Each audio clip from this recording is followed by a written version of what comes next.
Hej! Witaj serdecznie na moim kanale. Dzisiaj mija rok, odkąd założyłam Polkę w Ameryce. Także dzisiaj będę opowiadać o tym, jak mi minął ten rok, czego nauczyłam się robiąc kanał, co dalej z programem, gdzie to wszystko zmierza, dlaczego w ogóle zaczęłam kręcić te moje odcinki. Także zapraszam sobie na takie podsumowanie z okazji rocznicy Polki w Ameryce. Polka w Ameryce. Jestem teraz w downtown Manhattan, za mną widać Grand Central. Idę z Wami do metra, a przy okazji poopowiadam trochę. Słuchajcie, w ogóle moja historia, dlaczego ja zaczęłam ten kanał prowadzić, jest o tyle ciekawa, że mam faceta marynarza, kapitana, który po prostu wyjechał i zostawił mnie bez pracy w nowym mieszkaniu. Wszystkie prace oczywiście szlak trafił, 2020, początek pandemii. Tutaj chwilę może postoję, bo jest naprawdę fajny widok. No i słuchajcie, w pewnym momencie mój facet, marynarz, kapitan wyjeżdża. Ja zostaję sama. Mamy pandemię, niedawno pracowaliśmy w szpitalu, Nowy Jork jest zamknięty, ja nie mam pracy, bo żadne filmy, żadne seriale nie są w tym momencie kręcone. Prowadziłam podcast od roku już i stwierdziłam, że to przejście byłoby interesujące z podcastu na kamerę, jako że i tak lubię być po prostu przed kamerą, tęskniłam za byciem przed kamerą, stwierdziłam, że właśnie w tą stronę to pójdzie, że zacznę swój kanał na YouTubie. No i teraz mija sobie ten pierwszy mój rok, mam 1500 subskrybentów, także bardzo się cieszę, bardzo dziękuję każdej jednej osobie. Jest mi niesamowicie miło, że chce się komuś oglądać te moje odcinki.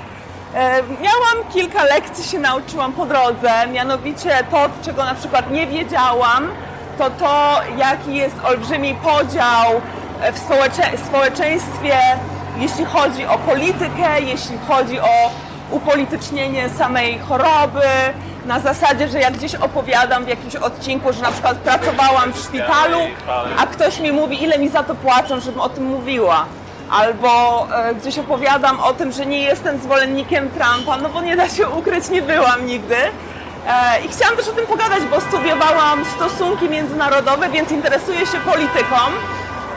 Także też nauczyłam po prostu tego, że ludzie lubią dużo narzekać online i nie mają problemu z trollowaniem.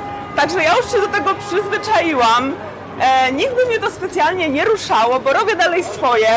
Prowadzenie kanału sprawia mi olbrzymią przyjemność. Wiem, że jest strasznie głośno, ale też Wam chcę pokazać właśnie, jaki jest flow tutaj Manhattanu. Tu jest zawsze tak głośno, więc myślę, że to taka autentyczność tego odcinka też będzie super zaletą. I dzięki temu, że założyłam sobie tego mojego YouTube'a Polka w Ameryce, poznałam naprawdę fajnych ludzi, współpracowałam z fajnymi ludźmi już, żeby tutaj jakieś odcinki nagrywać. Poznałam dwójkę takich naprawdę teraz już bliskich mi znajomych, którzy byli gośćmi u mnie na kanale. Do tego też pojawiają się jakieś propozycje współpracy stąd i zewsząd, także to jest super. Ja myślę, że też będę miała świetną pamiątkę z tych moich nagrań tutaj z życia w Nowym Jorku, bo wiem też, że nie spędzę tutaj całego swojego życia, także dopóki jeszcze tu mieszkam, dopóki czuję się na siłach i dopóki nagrywanie tych wideo sprawia mi frajdę, to nie widzę powodu, dla którego miałabym tego nie robić, nie kontynuować. Zwłaszcza, że mam bardzo dużo pomysłów na odcinki. Chcę oczywiście kontynuować moją serię Statystka w Ameryce. Będę dalej opowiadać o jakichś przygodach, ciekawostkach z pracy na planach filmowych, bo to jest taki inny jakby zawód, to jest coś wyjątkowego i nie każdy może zdaje sobie sprawę, jak to wygląda od kuchni, a to jest bardzo ciekawe. Do tego oczywiście będę dalej pokazywała życie w Nowym Jorku, będę starała się pomagać. Zauważyłam też, że dużo osób właśnie do mnie napisało z podziękowaniami za niektóre te wideo, które udostępniłam gdzieś, gdzie opowiadam, jak zdobyć pracę, gdzieś, gdzie opowiadam, jak się nauczyć języków obcych. To jest bardzo takie miłe, że są po prostu osoby, którym jestem w stanie pomóc, które doceniają trud, moją pracę włożoną w to, co robię. Ten rok też był dla mnie dosyć taki ważny personalnie. Kilka rzeczy na to wpłynęło. Zamieszkałam ze swoim chłopakiem, Amerykaninem, po raz pierwszy. Zaczęła się pandemia, później pracowaliśmy razem w tym szpitalu, więc naoglądaliśmy się strasznie makabrycznych rzeczy. Dla osób, które nie pracują w szpitalu na co dzień, to zobaczyć kogoś umierającego, a co innego jak ci 3 osoby na zmianie umrą przy tobie, na twoich oczach, to też nie jest dla każdego, prawda? I to było takie wycieńczające psychicznie, ale jednocześnie wiedziałam, że pomagam i chciałam tam być. Później pracowałam, słuchajcie, przez pół roku, jak już prowadziłam Polkę w Ameryce, to w międzyczasie pracowałam też dla Departamentu Zdrowia, ponieważ potrzebowali osób do pomocy właśnie z biurokracją, jeśli chodzi o COVID tracing, czyli szukanie tych osób, które miały styczność z inną osobą, która jest potwierdzonym przypadkiem COVID. No i to przez kilka miesięcy sobie trwało. Brakowało mi bardzo tej pracy na planach i też zauważyłam, że jak tylko nam podziękowali w tym Departamencie Zdrowia, jak tylko się okazało, że już wystarczająca ilość osób jest w ogóle, szczepi się, już nie trzeba tak śledzić tych covidowców. A propos, teraz Nowy Jork od kilku dni jest otwarty oficjalnie, bo mamy ponad 74% ludzi zaszczepionych w stanie, także już Nowy Jork się otwiera, hej, zapraszam.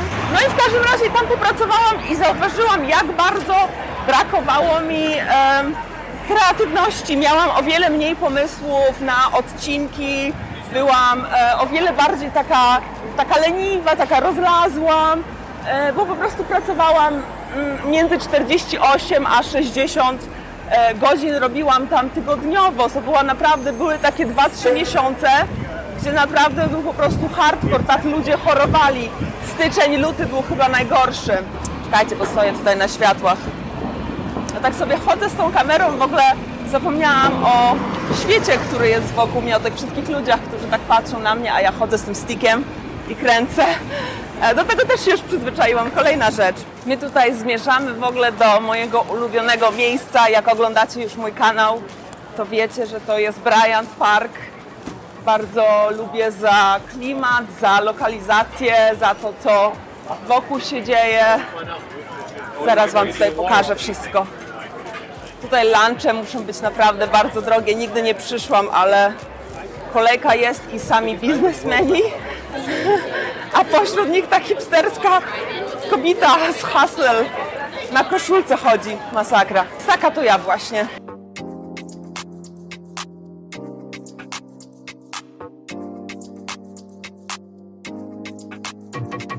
Zaczęłam też kanał monetyzować ostatnio, także to też jest sukces, że przed rokiem jakby istnienia kanału mogłam już zacząć monetyzować i generalnie cieszę się po prostu z tej takiej mojej spójności. W jednym z odcinków wspomniałam, że ja jestem wzrokowcem, więc ja uwielbiam kolory, sama ubieram się kolorowo, żyję tak trochę też kolorowo, jeśli można tak powiedzieć, więc te moje kolory na tym moim kanale chciałam zawsze, żeby to był taki język przewodni. I co? No i zapowiada się fajne lato. Będę sporo wychodzić z kamerą, będę teraz podróżować do Polski. W moim ukochanym Wrocławiu też coś na pewno nagram. Także dziękuję Ci bardzo za spędzenie ze mną tego roku. On był dla mnie naprawdę fascynujący, dużo mnie nauczył. Nauczyłam się chociażby edytować te wszystkie odcinki i gdzieś już nawet dostałam zlecenie, żeby komuś edytować za pieniądze. Także to też jest właśnie ten hustle, taki mój aktorski, że na boku oprócz pracy na planach jeszcze potrafię jakieś inne rzeczy robić. To też bardzo sobie cenię w moim tutaj życiu w Nowym Jorku. No dobra, na tym będę w takim razie już kończyć. Jeszcze raz Ci bardzo dziękuję, że ze mną jesteś. Dziękuję za wsparcie. Zapraszam Cię na mojego Instagrama. Dzięki, że oglądasz te moje odcinki. To daje mi motywację.